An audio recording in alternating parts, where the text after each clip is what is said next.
compañeros, buenas noches señor profesor. Asimismo, estamos haciendo el video sobre el tema de la voz y su motor en lo que es materia de oratoria forense de la Universidad Regional Autónoma de los Andes. Soy el alumno Diego Toapalta del segundo semestre de Derecho. A continuación vamos a desarrollar el tema. La voz y su motor. Como aquí lo dice en la diapositiva, la voz es el sonido producido por la vibración de las cuerdas vocales al acercarse entre sí como consecuencia del paso del aire a través de la laringe, y su término también se usa para hacer mención a la potencia, el timbre y otras propiedades de dicho sonido. Tenemos aquí una clasificación que es la voz gramatical. Es la voz morfosintáctica que está vinculada al verbo y que señala el nexo semántico que existe entre el objeto, el sujeto y el verbo y su noción. Puede referirse al sonido que produce ciertas cosas sin vida como el viento, la expresión del discurso o el vocablo o término o el cantante que se expresa de manera musical. El siguiente tema a tratarse también es el motor de la voz.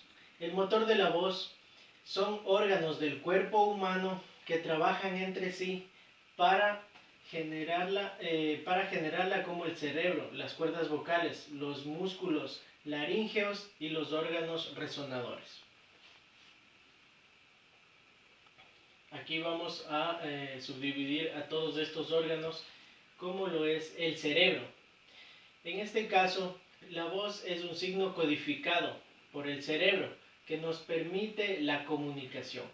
Cuando estamos callados, el aire atraviesa las cuerdas vocales sin emitir ningún sonido. Hablar es un acto voluntario y controlado por el cerebro. Las cuerdas vocales. A través de las órdenes que envía el cerebro, las cuerdas vocales se separan o se aproximan para dejar pasar el aire o crear la señal sonora.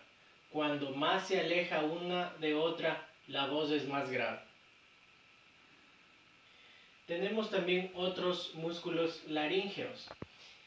El resto de los músculos intrínsecos de la laringe pueden variar de la posición.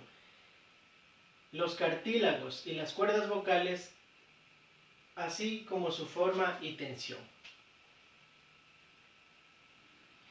Los órganos resonadores. Una vez producido el sonido, se amplía en la boca, la cavidad nasal y las sinus paranasales, denominadas resonadores por los cantantes y profesionales de la voz.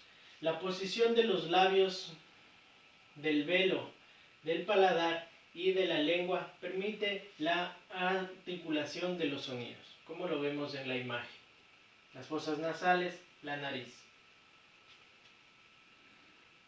Tenemos por otro lado también, que es muy importante en este tema de la voz y de su motor y lo que ejecuta la voz, que como lo vimos era el paso del aire y también las órdenes emitidas por el cerebro. En este caso la respiración es una actividad muy importante, que como lo dice aquí, es el conjunto, es el funcionamiento de los órganos en conjunto, y el aire es quien produce las vibraciones de las cuerdas vocales al pasar por la laringe.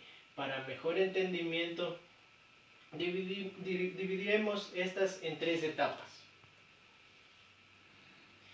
La primera etapa. Se genera una corriente de aire procedente de los pulmones que asciende por los bronquios y la tráquea, accionando el diafragma, la cavidad torácica y la musculatura abdominal. Segunda etapa. Esta se produce en la laringe y las cuerdas deben estar cerradas para el paso del aire entre ellas produzca una turbulencia o vibración, la cual transforma el aire en un sonido en tono y volumen.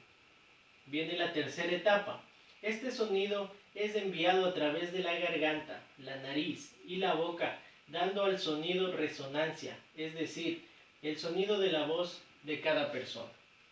Muy bien, así como lo acabamos de explicar en todas las diapositivas y en esta última que es la etapa, entonces el cerebro, que es uno de los órganos importantes del cuerpo humano, son los que dan las órdenes para que las cuerdas vocales, como ya lo explicamos, y los cartílagos se puedan unir o separar. Y de igual manera, con el funcionamiento de los órganos, en este caso de las fosas nasales, permiten el ingreso del aire y con la orden del cerebro se produce la vibración de las cuerdas vocales y producimos lo que es el sonido y el tono para cada ser humano, que es diferente. Gracias.